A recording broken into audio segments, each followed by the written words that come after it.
Hey everybody, this is Abby from Realistic Kitchen and Gardens. Today is Thursday, October 17th. This is our second day of a light frost, but it's a firm frost. It's about 10 a.m. so it's already thawed out because I didn't want to go walking through icy grass. As always, you'll probably hear my geese over there screaming or flying around at some point. I did move them. They were in this area right here, but I moved them to the other side of the apple trees so they didn't completely destroy the ground here. Anyway, this is my Southern Ohio garden, Zone 6A. Our first estimated frost date was something like October 10th, October 14th. And it got cold that day, but it didn't actually frost. So anyway, these were Lincoln shelling peas. They're long gone. They were started early July, and they grew very quickly and basically were done fruiting in the middle of the drought. So those are dead and gone, and I should bring my trellis in here. And then these are, I think this is jade Brussels sprouts. They are starting to get their little tiny baby sprouts. They're probably 18 inches tall. Most cruciferous brassicas are very frost hardy, so these usually don't care. The only plants I've really seen care are from hard frosts, or usually cabbages, but this is frost cloth, frost fleece. So these brassica, the Brussels sprouts were started in May and transplanted in August. A little bit late, so I'm not expecting sprouts until at least Thanksgiving, because they are quite a long harvest. First three cabbages here are Faroa, which I tried for the first time this spring. And then there's 6 tiara cabbages, which were a confirmed tried and true for me, excuse me, of green cabbage. There's even frost in this little ice in that pocket. There's one there too. I love it. It's still only maybe, I don't know, 40 some degrees out. It's nice out in the sun though. And then these last 3 are the Pixie Baby cabbages, which I also tried for the first time this spring, and they were absolutely mauled by slugs. Couldn't think of that word. And then this is Hestia Brussels sprouts, unless I have them flipped. Nope, they are Hestia. These guys are starting their little baby sprouts too, in what I call the armpits. These plants are maybe a smidge taller than jade. Usually you expect them to get about 2 feet tall, and then you want to trim that kind of top growth part off so it can really focus on the sprouts, and you pull off a number of the leaves so the sprouts get big. But I just don't think we're there yet in the growth process for these. So, and here's the other peas I had. Same thing, started in July, ended up growing in half the time that the variety said it was, and they just died out in the drought, and I haven't done anything to them. They'll be fine. Random volunteer radish. And then row B is, a lot of this is that wild invasive-y, like wild chive type thing. I can't remember what it's called, but here is a very closely planted, and I really should remove some of them, but this is probably a buttercrunch. I doubt it's Landis, but it's also frost hardy. It has no frost damage. There were originally 3 varieties of lettuce, and I'm pretty sure this is the middle one that sprouted. The other 2 didn't even sprout, so oh well. And then this is spinach. Bloomsdale longstanding, and it's about ready to harvest. It's also pretty intensely planted. I did thin it a little bit. My husband likes some spinach. It's not, you know, a staple food for us, so it's not the end of the world if we don't get a lot. To be honest, this is the first batch of spinach that's gotten this far for me. I usually plant it when it's too hot and it just bolts. So, and then there's 5 plants of this, what's your name again? If only plants could tell you their name. Blue ribbon broccoli from Gurney's. This is supposed to be a 55-day. So we're still probably a smidge early after transplant.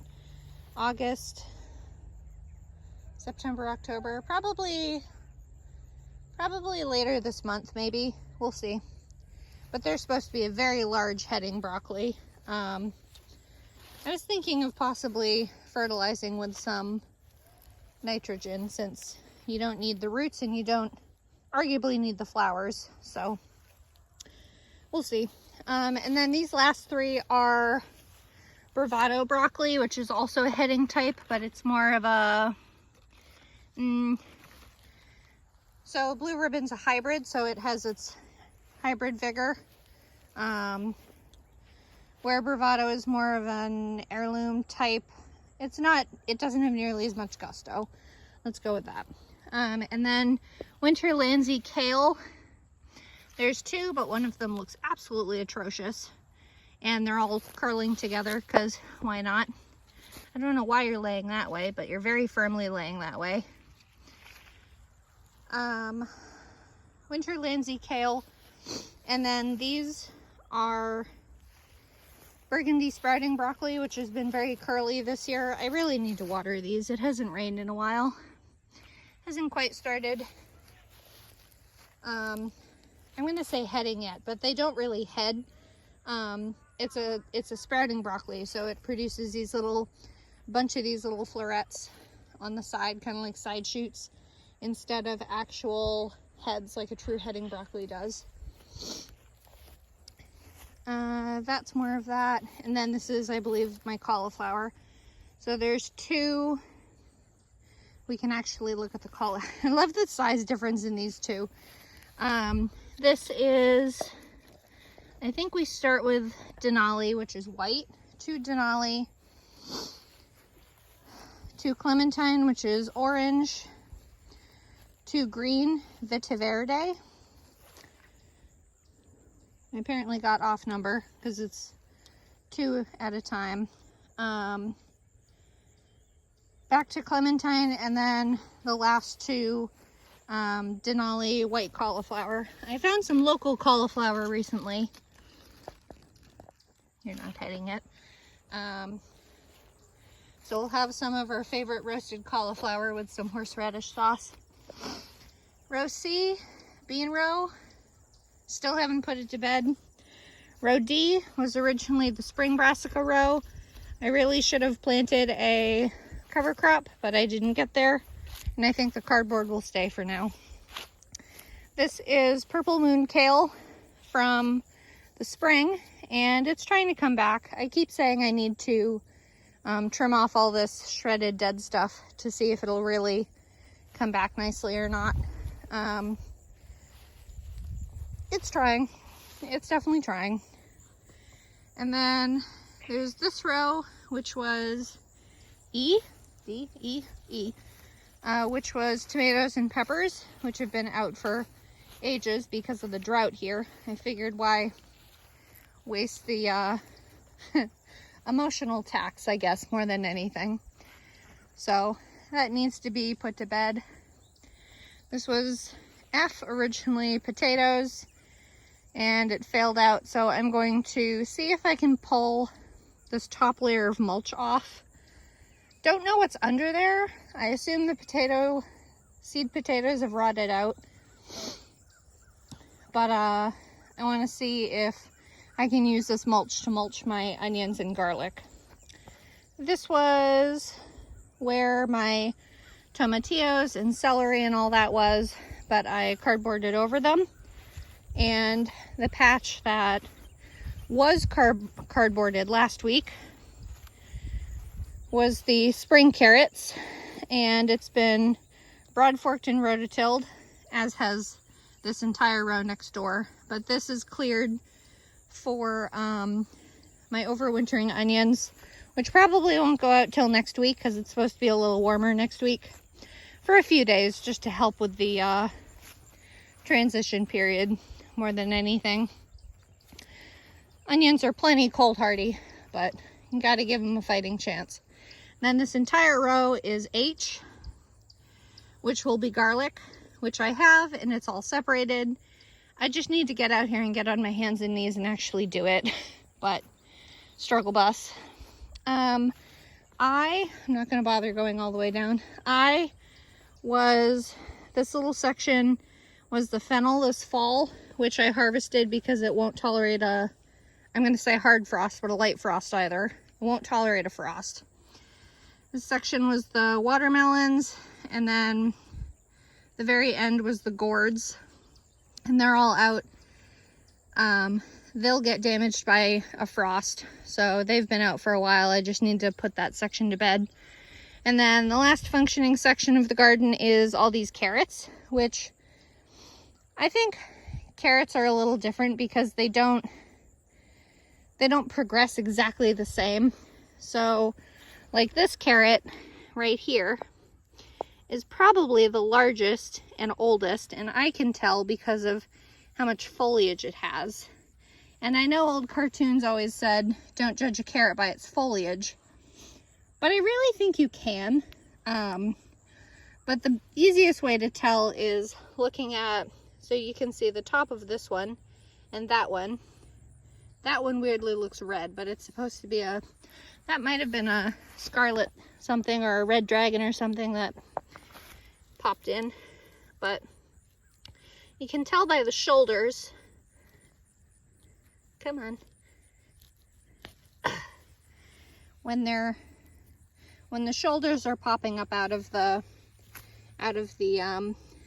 dirt like these, they're considered ready. So these carrots are calendar-wise considered ready, but some of them, I don't think all of them are ready, and I want to try leaving some in for storage sake to see how they do. Like there's another one.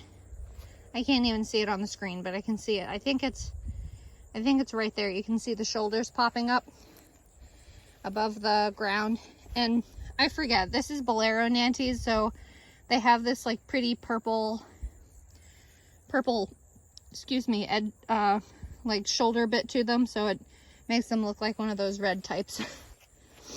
But so carrots, I may mulch them, I may just leave them. I think it depends how cold it gets this year. Meanwhile, I was talking about the greens.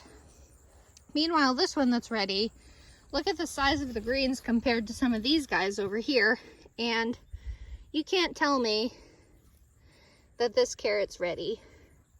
I mean, there's no shoulders. It's a sad little, I wouldn't pull that. I mean, it would be pointless, so. Ooh, look at this. Distracted. Ignore the plastic. Sorry, my flexibility. So this is Thalia dill, which has been enjoying the cold, but we have a friend. I believe those are black swallowtail butterfly caterpillars. It's either black or spice bush or something like that. I'm not very good with my caterpillars. Anyway, this last section right here that's cardboarded over was supposed to be parsnips, but they never germinated. It was too hot, and I didn't do the carrot board method yet, so there's that. That's about it. I've talked about it before and I'll mention it again. I'm not sure how often I'll start doing garden tours, since as the days get shorter, things are less interesting and don't progress as quickly. But I wanted to show you our foliage. we really don't have that much. I mean, there's a couple things out back there that are a little orangey, but most of our trees are either still green or mostly yellow, since we have so many sycamores and shagbark hickories, which all turn yellow. So anyway, that's about it. If you like this kind of stuff, please like, comment, and subscribe for more. And follow along my Facebook page, Realistic Kitchen and Gardens. Thanks. Bye.